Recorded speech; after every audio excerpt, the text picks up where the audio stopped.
Hello investors, welcome to my channel Telugu alpha. So ఈరోజు వచ్చేసరికి మరొక మంచి స్టాక్ తోటి మీ ముందుకు వచ్చాను. సో మా లాస్ట్ వీడియోలో నేను చెప్పాను కదా, పిఐ ఇండస్ట్రీస్ అని చెప్పేసి. ఈ పిఐ ఇండస్ట్రీస్ అనేది షార్ట్ టర్మ్కి బెస్ట్ టైం అని చెప్పాను. సో అలాగే ఈరోజు ఇంకొక మంచి కంపెనీ అయితే మీ ముందుకు తీసుకొని వచ్చాను. అది కూడా షార్ట్ టర్మ్కి ఇప్పుడైతే చాలా అంటే చాలా మంచి టైము. సో ఇంకా లేట్ చేయకుండా వీడియోలోకి వెళ్ళిపోదాం. ఆ కంపెనీ ఏందో మీకు చెప్తాను. లాస్ట్‌లో టెక్నికల్ అనాలిసిస్ చాలా ఇంపార్టెంట్. అది లాస్ట్‌లో మీకు ఫుల్‌గా ఎక్స్‌ప్లెయిన్ చేస్తాను. స్కిప్ చేయకుండా ఫుల్‌గా వీడియో చూడండి. వీడియోలోకెళ్ళిపోతే, సో ఈరోజు నేను చెప్పబోయే కంపెనీ పేరొచ్చేసరికి యూపీఎల్ లిమిటెడ్. సో ఇది కూడా లాస్ట్ పిఐ ఇండస్ట్రీస్ లాగానే ఇది కూడా పంటకి సంబంధించిన పురుగుల మందులు గానీ, కలుపు మందులు గానీ, లేదా పంటనేది మంచిగా పెరగడానికి మందులు గానీ, విత్తనాలు గానీ, ఇవన్నీ ఇవే మ్యానుఫ్యాక్చర్ చేసి అమ్ముతుంటది. సో ప్రెజెంట్ అయితే స్టాక్ అనేది 582 వద్ద ఉంది. సో ఈ పంటకు రిలేటెడ్ కాబట్టి ఇది బెస్ట్ సీజన్ అని చెప్పేసి ఈ కంపెనీ గురించి మీకు చెప్పబోతున్నాను. నేను సీజన్‌కి తగ్గట్టే కంపెనీలు కాకుండా, ఏ అయితే ప్రెజెంట్ మంచి సపోర్ట్ జోన్ వద్దున్నాయో, డిమాండ్ జోన్ వద్దున్నాయో, అటువంటి కంపెనీస్ మాత్రమే నేను రీసెర్చ్ చేసినప్పుడు నాకు ఫైండ్ ఔట్ అయినటువంటి అటువంటి కంపెనీస్ మాత్రమే మీకు నేను వీడియో చేసి పెడుతున్నాను. ఏది పడితే అది లేదా సీజన్‌కి తగ్గట్టు కాదు. ఈ కంపెనీ అయితే ప్రెజెంట్ మంచి సపోర్ట్ జోన్ వద్ద ఉంది. మీకు లాస్ట్‌లో టెక్నికల్ అనాలిసిస్ చెప్పేటప్పుడు చూపిస్తాను. మంచి సపోర్ట్ జోన్ వద్ద ఉంది. సో ఇప్పుడు ఇన్వెస్ట్‌మెంట్ చేస్తే మనకు 1, 2 మంత్స్‌లో మంచి రిటర్న్స్ వస్తాయి.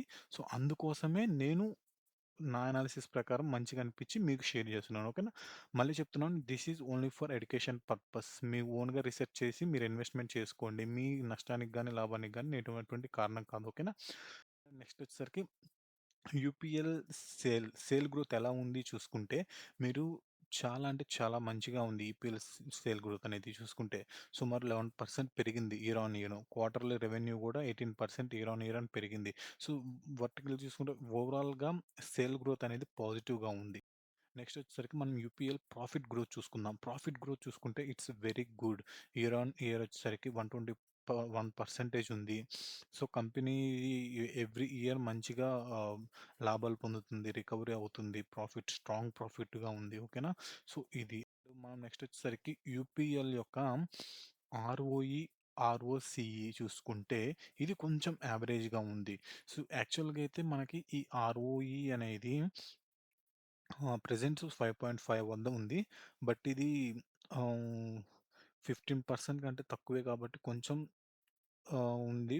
తక్కువగా ఉంది. బట్ ఫ్యూచర్‌లో మెరుగుపడే అవకాశం అయితే చాలా ఉంది. సో నెక్స్ట్ మనం చూసుకుంటే ఆర్ఓసీఈ కూడా సుమారు 11.7%గా ఉంది. బట్ ఈ 2 అనేది ఫ్యూచర్‌లో మెరుగుపడొచ్చు. ఓకేనా? మీన్స్ ఇంక్రీజ్ అవ్వచ్చు. బట్ ఓన్లీ ఈ 2 బేస్ చేసుకొని మనమేం ఇన్వెస్ట్‌మెంట్ చేయట్లేదు కదా! మనం మెయిన్ మన యొక్క ఎయిమ్ వచ్చేసరికి short term investment. Short term ఇన్వెస్ట్‌మెంట్‌కి కావాల్సింది మనకి ఈ ఫండమెంటల్ అనాలిసిస్ ఆల్ థింగ్స్ కాదు. మనకు కావాల్సింది టెక్నికల్ అనాలిసిస్. మేజర్ సపోర్ట్ వద్ద ఉందా? మేజర్ సపోర్ట్ వద్ద మంచిగా టెక్నికల్‌గా స్ట్రాంగ్‌గా అనిపిస్తే షార్ట్ టర్మ్‌లో కొంచెం ఒక ఇన్వెస్ట్‌మెంట్ చేస్తే మనం మంచి ప్రాఫిట్ వస్తది. ఎగ్జిట్ అయిపోవడం. ఓకేనా? అది మన మెయిన్ టార్గెట్. సో, ఇవి అంతగా పట్టించుకోవాల్సిన అవసరం లేదు. But just for your information I'm sharing these details. ఓకేనా? నెక్స్ట్ మనం చూసుకుంటే యూపీఎల్ డెబ్ట్ టు ఈక్విటీ ఇదనేది కొంచెం యావరేజ్‌గా ఉంది. డెబ్ట్ టు ఈక్విటీ అంటే ఏంటంటే, మనకి ఈ కంపెనీకి అప్పులు ఎంతుందా అనేది మనం తెలుస్తుంది.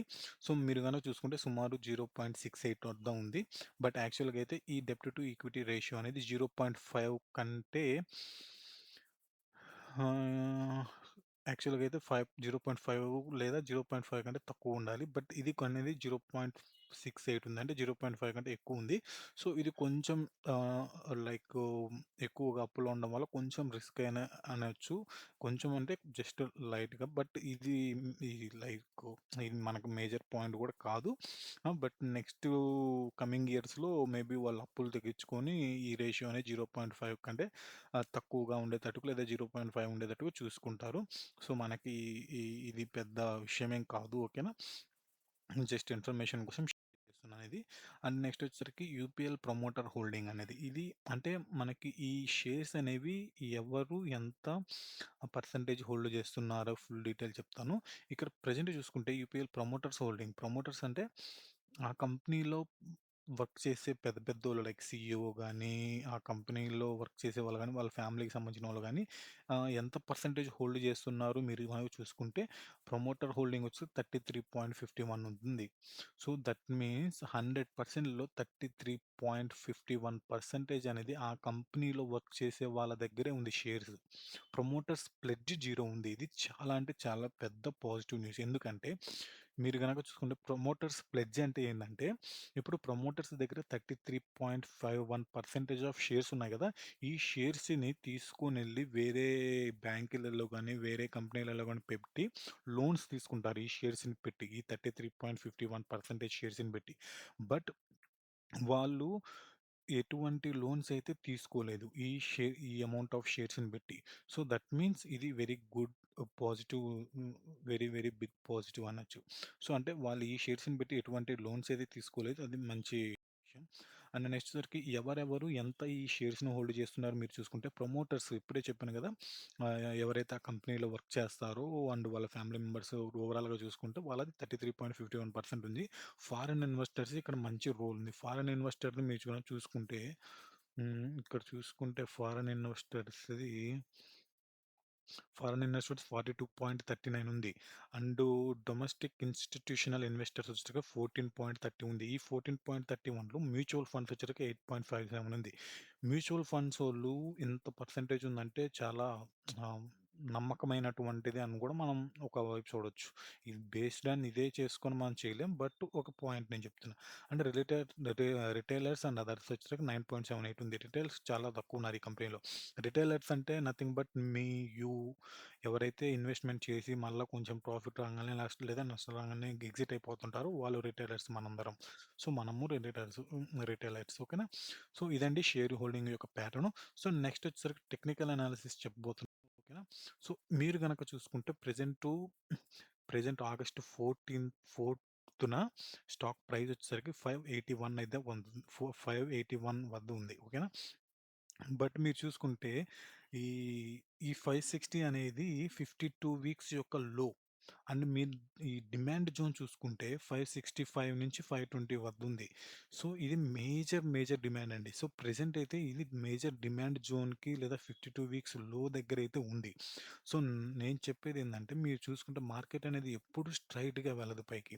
ఎప్పుడు స్ట్రెయిట్‌గా కిందకి రాదు. డౌన్ అవ్వపోదు. చూసుకుంటే ఇక్కడ కొంచెం పైకెళ్ళడం, కిందకి రావడం, పైకెళ్ళడం, కిందకి రావడం, పైకెళ్ళడం, కిందకి రావడం, మళ్ళా కింద పోవడం, పైకెళ్ళడం, కింద పోవడం, పైకెళ్ళడం అలా జరుగుతుంది. సో, మీరు గనక చూసుకుంటే నా అనాలిసిస్ ఏందంటే ఇది మేజర్ డిమాండ్ జోన్ వద్ద ఉంది కాబట్టి 1, 2 డేస్‌లో మేబీ కిందకి రావచ్చు. బట్ తర్వాత మన ఎయిమ్ ఏందంటే షార్ట్ టర్మ్. షార్ట్ టర్మ్‌లో మాక్సిమం పైకి వెళ్ళే అవకాశం చాలా అంటే చాలా ఉంది. ఇక్కడ గనక చూసుకుంటే ఒక 1-2 డేస్‌లో మేబీ ఇక్కడిక్కడే ఉండేసి తర్వాత నీకు 1, 2 మంత్స్‌లో పక్కాగా పైకొచ్చే అవకాశం అయితే ఉంది. ఎందుకంటే ఇక్కడ మేజర్ డిమాండ్ జోన్. డిమాండ్ జోన్‌కి టచ్ అయిన తర్వాత పక్కాగా అందరూ ఇన్వెస్టర్స్ అయితేనేమి, ఎవరైతేనేమి మంచిగా యాక్టివేట్ అయిపోయి అందరూ బై చేస్తారు. దట్ టూ ఇది ఈ సీజన్. ఈ ఈ యూపీఎల్ ఏం చేస్తుంది? రైతులకి విత్తనాలు గాని, మందులు గాని చేస్తుంది. ఈ సీజన్ ఏంది? పంటల సీజన్. సో, ఆబ్వియస్‌లీ వాళ్ళకి సేల్స్ అనేవి మంచిగానే జరుగుతాయి. సో, ఈ షార్ట్ టర్మ్‌కి అందుకనే బెస్ట్‌గా సజెస్ట్ చేశాను. ఎందుకంటే ఇది మేజర్ డిమాండ్ జోన్ వద్దుంది. So, major support plus demand zone ఇదనేది. దట్ టూ 52 వీక్స్ లో వద్ద ఉంది ప్రెజెంటు. సో, ఇప్పుడు గనక మీరు చూసుకుంటే ఇది జులైలో స్టార్టింగ్‌లో ఇక్కడ ఈ టచ్ అయ్యి మళ్ళా పైకెళ్ళింది. సో, ఇక్కడ ఎవరైతే జులైలో ఇక్కడ టచ్ అయినప్పుడు ఇన్వెస్ట్‌మెంట్ చేసుంటారో కొంచెం ప్రాఫిట్ రాంగానే ఎగ్జిట్ అయిపోయి ఉంటే వాళ్ళకి కొంచెం ప్రాఫిట్ వచ్చేతోటి కొంచెం ప్రాఫిట్ ఎక్కువగా ఆశించకూడదండి. కొంచెం ప్రాఫిట్ రాంగానే వచ్చుంటే ఆహ్, ఎగ్జిట్ అయిపోయి ఉంటే వాళ్ళు మంచిగా ప్రాఫిట్ కొంటారు. మళ్ళా ఇక్కడ ఇంకొక ఆపర్చునిటీ వచ్చింది. ఇక్కడ గనక ప్రాఫిట్ వచ్చిద్ది. మళ్ళా ఇంకొక ఆపర్చునిటీ అయితే ఇప్పుడు మనకొచ్చేసిందండి. నిన్న ఆగస్టు 3న పడిపోయి 4న మనకి సో, 4న పడిపోయింది. సో, ఫిఫ్త్, సిక్స్త్, సెవెంత్ ఈ 3 డేస్‌లో మీరు అబ్జర్వ్ చేసి మళ్ళా ఇన్వెస్ట్‌మెంట్ చేస్తే ఇక్కడ స్టాకు 640 ఆ మధ్యన వచ్చేదానికి అవకాశం ఉంది. సో, మంచిగా ప్రాఫిట్ అనేది గెయిన్ చేయొచ్చు. దీనిలో ఇన్వెస్ట్‌మెంట్ చేస్తే ఓకేనా? సో, ఇది నా అనాలిసిస్ అండి. ఇది జస్ట్ ఫర్ ఎడ్యుకేషన్ పర్పస్ కోసమే చెప్తున్నాను. మీరు అనాలిసిస్ చేసి మీ ఫైనాన్షియల్ అడ్వైజర్‌ని అడ్వైస్ తీసుకొని మీరు ఇన్వెస్ట్‌మెంట్ చేయాలనుకుంటే చేసేసుకోండి. ఓకేనా? That's it for this video friends. Thank you all. By.